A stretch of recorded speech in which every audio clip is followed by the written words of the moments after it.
Okay, we're doing it. You ready? Oh, I thought that was like our intro. It is. That's our intro. We're gonna sing it every time. You can do that without me. I am not. So, yeah, you give your history on how you feel about Trek real quick. We're gonna give people background on our Trek level.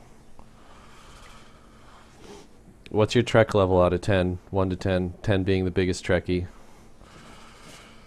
Okay, way to put me on the spot, but I don't know. Probably more around a 6, because I'm honestly not. Well, like I've told you before, I mean, people who are watching, listening to this probably don't know, but I honestly can't watch the original Trek series because it's too old. So I'd probably say around a 6.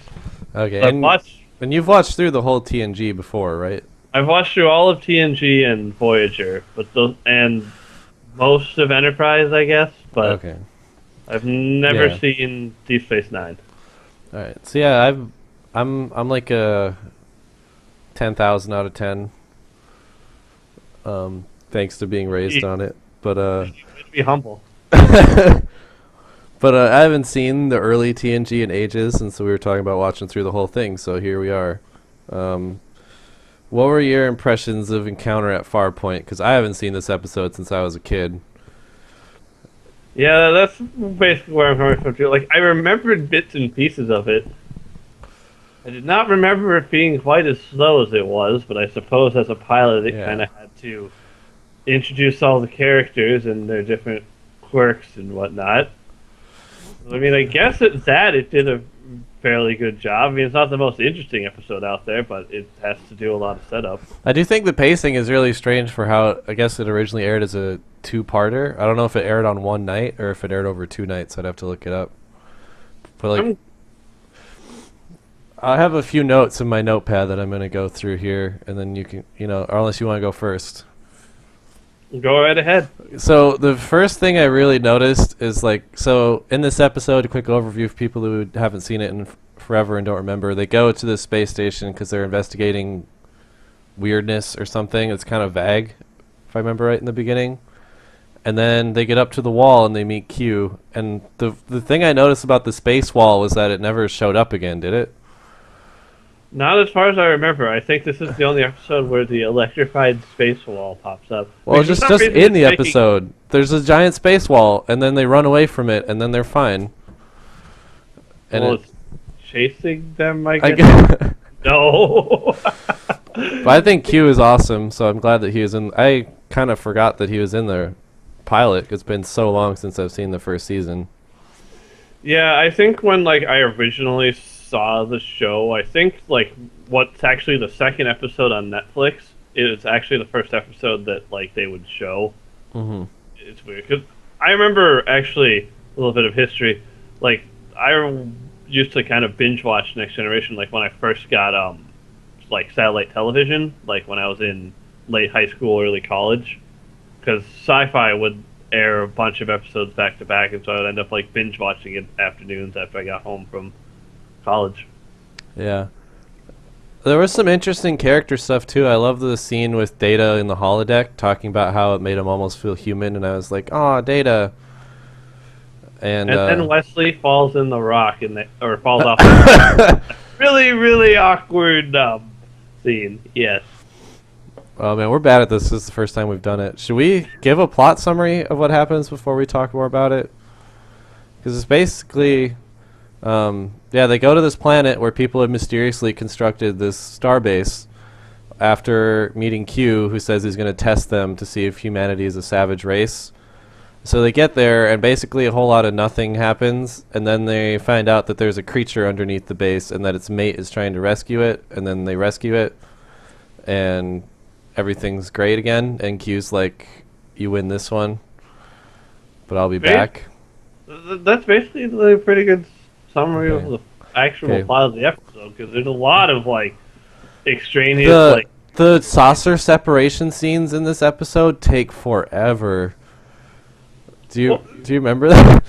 Yeah, it just goes on. The one thing I will say, this is why I think they did that, Because this was the first time Star Trek's been back on like in a television series for roughly 20 years, I want to say. So I think what they were doing with this episode, they're just being like, "Hey, look how cool this new stuff is." It's really what I think they were doing. And it is cool. Like, if maybe it's just looking at it after the fact, it hasn't aged well. But just seemed kind of like Star Trek the Motion Picture-y, where it's like, look, the saucer is separating. And then I've never actually seen that one, but I've heard about the nebula thing, and it sounds hilariously bad. Well, it's just that they like force stuff in to increase the length, so it's like artificially boring. Because they had like an hour of content and then stretched it out with like a half hour of exterior shots of the ship, and it kind of felt like that. And some other notes I have on this, just kind of random observations.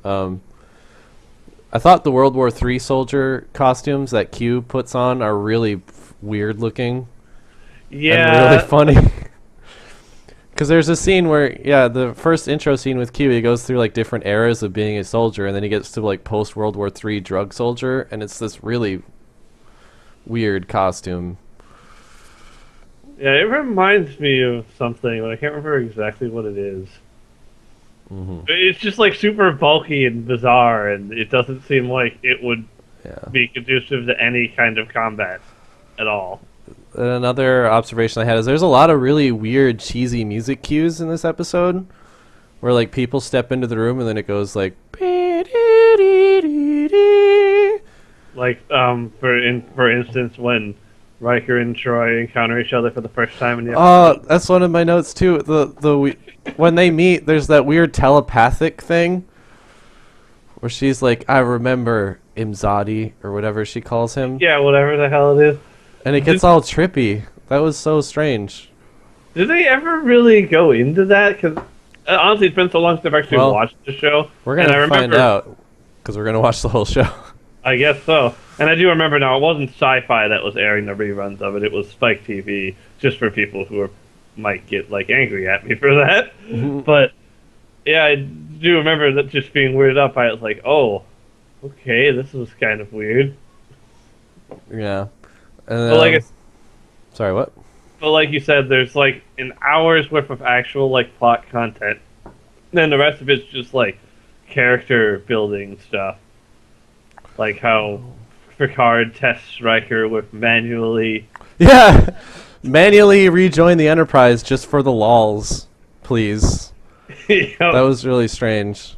Like I took it as like his test or whatever, but it was just kind of like this 5-minute long scene of like. It's such a weird test. Like, what does the first officer have to do with ship navigation in general? I don't know. Well, and the best thing is too is like he doesn't actually do anything. He's just like rotate -3 degrees, steady, keep going. Yeah, so that's like weird. A cheerleader. And one, because we're kind of complaining about stuff, I will say one interesting thing was the fact that Geordi's visor causes him pain. I did not remember that. I didn't remember that either. And I thought that was an interesting little character thing, that he would rather be in pain than risk like being worse at his job because he's so committed. And I was like, Geordi's awesome. So that was cool. Like, for what it is, like as a pilot, it serves its purpose well, but it is definitely awkward because Next Generation was caught at this weird time when TV was just starting to evolve. So like the first like 2 or 3 seasons are really weird, and then suddenly you hit the 90s and everything kind of changes. Yeah, we're gonna kind of observe that as we slowly go through this. It's probably a good like choice for a show to do for this because it definitely is like it's like the prime example of how things changed from the 80s to the 90s. Yeah. Most 80s TV shows did not age very well. Actually, I'm just going to go out on a limb here and say not many things from the 80s aged very well. Yeah, just the music cues were the biggest thing that got me. Also, the denizens of the planet that are holding the creature captive, they are all so creepy. Did you notice that? Like they look like friggin' like old like witches or something with all the weird. Like even the people in the square who are like selling goods, they're all so creepy. Yeah, that is something I did notice. They're just really weird, and I did sort of like I kind of forgot that because of like budgets and stuff like that. Just like all the aliens in Star Trek are really humanoid. Yeah, they're people with ridges. Yep. And because they can't afford to. And Yeah. What is interesting is one thing I did kind of notice.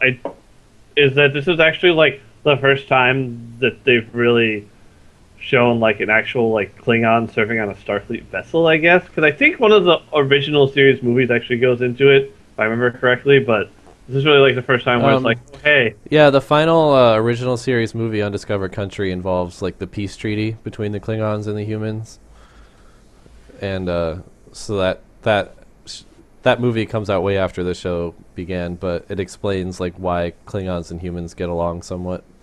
Yeah. So I'm sure it must have been really surprising for like original series fans to come into the show and to see but I guess they wouldn't know he was a Klingon until he said he was a Klingon either, because they look so different.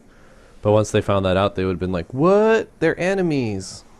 Yeah, unless they'd seen Undiscovered Country, I guess, because those movies. Well, Undiscovered Country, like I said, came out after the show began. Oh, really? Yeah. So. Shows you how much I know about the original series. Like I said, barely watched any of it. So, probably call me a heretic for it. I really don't care. I'm trying to think of anything else to complain about before we talk about the good stuff and wrap it up. And then next time we'll actually start with the plot summary before we go in. Yeah, we kind of were just like, oh yeah, this, and this, and people who haven't seen the show. I think it's like, interesting because this is like the beginning of like real Star Trek canon. Because this show and then all the later ones start to just ignore a lot of the original series stuff. Like, it was interesting, they talked about, like, controlling soldiers with drugs and all that stuff, with the guys with the silly costumes. Oh, yeah. And, the dates and stuff that they give were, like, when Enterprise happened, so it's... I don't know. It's interesting seeing, like, the beginning of that canon happen, and kind of wonder what they'll do with it, because there are a lot of episodes I don't remember. Yeah, speaking of interesting things, one of the things they said about the holodeck stood out to me too, where like they're talking about how the transporters like recreate matter basically, and they were basically saying that that's what the holodeck does. Yeah, that was kind of weird. Yeah, I don't think they bring up the fact that it's like photonic energy until Voyager. I don't, and the fact that it had walls too. This is like the only episode I can remember that they show the holodeck having walls. Because remember, if they go up to it and Data shows Riker that there's a wall. Oh yeah, I do remember that. And I don't think it ever happens again, but I guess we'll find out. Yeah, well, we're gonna be watching the entire series too, so we'll know. The last complaint I would have, and like take this with a grain of salt because it is a product of its time. So it's not that it's necessarily bad; it's just that it's maybe aged kind of badly because of the era that it's from. But right towards the end of the episode, like when Picard is going to leave the ship to like attend to this crisis situation with the creatures and the people on the planet, he just goes down to Crusher's office and talks about Wesley for a while. That is right. I remember that like scene being weird, but like I said, it is also a pilot, so it kind of has to do that. That being said, like there was that whole time limit imposed on them. They had like 24 hours to figure it out. Otherwise, they failed the test. 24 hours. Better hang around and talk about the kid. It was weird because, like, yeah, they set that time limit, but there wasn't really like a sense of urgency to anything until like the very end when Q suddenly like, "I'm here again, and I'm kind of a jerk." Yeah, there's really not much that happened in the episode. Like for a pilot, it's kind of odd. It reminds me of I mean, it has interesting themes, like, the new type of life forms I've never seen before. Like, still watching that part of the episode is really cool. I was like, this is Star Trek, Yep. But for a pilot, it's just very cerebral. It reminds me of the original series pilot, where it had a different captain and everything. And they actually didn't approve that pilot, like, for a full show because it was too cerebral and too slow. And then they recast stuff and retooled it and made like the action-packed pilot with Kirk instead. And I'm like surprised they went with something this slow and this cerebral for a new show. Yeah. But again, like you said, like times change. Like this is 20 or so years after like that pilot aired. Like so it's fine. I like slow stuff. I just it was just very. I don't think it needed to be a two-parter. yeah. They probably could have condensed it, but what are we gonna do? It's like 30 years I guess later. it was. Yeah, like, I think it was just a product of time because, like, when I think back to like shows that were around in the '60s, you think of stuff like Daniel Boone and stuff like that, which are all just like super ridiculous, like over the top kind of things. Mm-hmm. So I guess it makes sense that back then, like the cerebral, slow-moving pilot probably wouldn't have fared nearly as well as whatever pilot they showed. Like I said, I've only seen like a few episodes of the original series, and it was just too cornball for me, man. So on to the positive stuff instead of complaining about like it's so slow and old. Yeah, I really like what they did with Data and Geordi, and Q is just awesome. I love Q.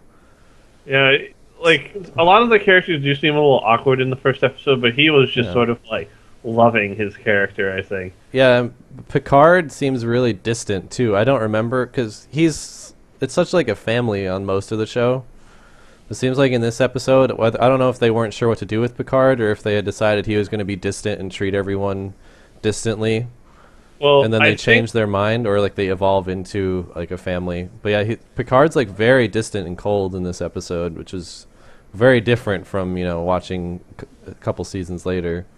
Well, I think part of it is too is that from what I remember, this is like Patrick Stewart's first real big like TV gig, and he came from like stage acting, which is why Shakespearean stuff. Some of the things he says are so weird. Like I kind of giggled every time he would just go, "Now hear this." Now hear this. Yeah, that's one of the things I wrote in my notes. Or like when he walks out, there's this part where he walks out the door at the end, and it's they're like, "What are you doing?" "I will attend to my duty." And someone's like, "To the bitter end," and he says, "There is nothing so bitter about that." And just like weird, corny stuff like that. Yeah, but a lot of the episode is filled with like just weird lines that feel like supposed to be doing positive stuff now, Dylan. I know. I don't know. Positives is that they haven't let Wesley on the bridge yet, because who cares about Wesley Crusher? Yeah. Yeah, the creature stuff is really cool. I like the whole idea of those life forms at the end. It did a good job of introducing most of the characters. Worf had like one line. He was like, "I am a Klingon, and I must stay with my captain in battle," and that was like all I remember him really saying. Yeah, he says like a couple other things, but that's like really about it, because he's not really like a major character yet. It doesn't come until later. Also, Geordi is a helmsman or something. I didn't remember that. He's not the chief engineer. They don't have a chief engineer, as far as I remember. Yeah, I don't think they specifically say anything. It's just some person down there is their chief engineer. So I wonder, well, as we go through this, like when, he's gonna switch to that, because I thought he was always the engineer, but I guess not. I remember when Worf specifically becomes like the security officer, but that's a story for another time. Yeah. Anything else? Did you think it was good or bad, or? I just think it's a product of its time. Yeah, that's honestly the best thing I can say about it. Like, it wasn't bad, but it isn't anything particularly special. But sets up a pretty great show. Yeah, like, that's the thing about it is it's just a product of its time, so you can't really, it's hard to judge it, like, especially coming into it now.